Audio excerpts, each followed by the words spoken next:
Hello friends, and thank you for joining us on this very fine radio station. It's always good to have you along. I'd like to read a short extract from the Daily Telegraph of the 15th of the 8th this year. And I'm now reading.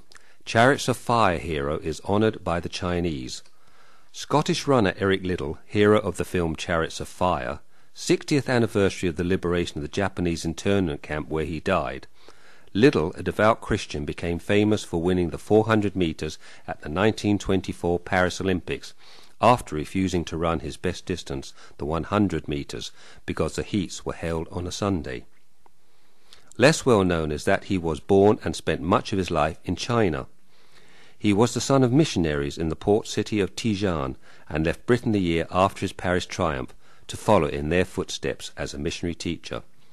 What was once the Wiesentine internment camp is now No. 2 Middle School in Weifang, and thousands of children, teachers, residents and city leaders turned out to greet former occupants.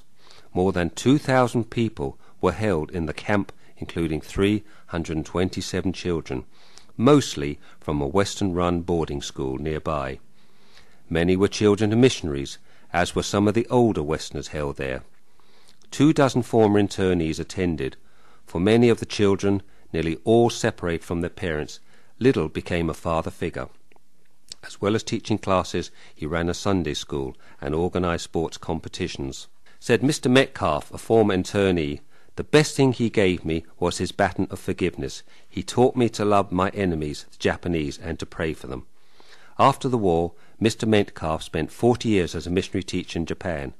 Eric Liddell died of a brain tumour in the camp. In Proverbs 15:3-9 we read, "The eyes of the Lord are in every place, beholding the evil and the good." Don't you think the Lord witnessed Eric Liddell before he came to China? I believe Eric Liddell was always blessed to arrive in China and share with others his Christian love and understanding and deep faith. Indeed, ask any of those children who must have turned to him in comfort, either in sadness or questioning what was happening to them, and asking why perhaps God had left them to this fate, and again asking would they ever see their parents again. And you know what I believe? For the eyes of the Lord run to and fro throughout the whole earth. God witnessed all what was happening in that war-torn country, as he does in every war-torn country today. I believe that God was pleased with Eric Liddell, the runner, who one day long ago in 1924 refused to compete on a wet day on a Sunday. How wonderful that he made this sacrifice. And doesn't the Apostle Paul in Hebrews remind us, "Let us run with patience the race that is set before us."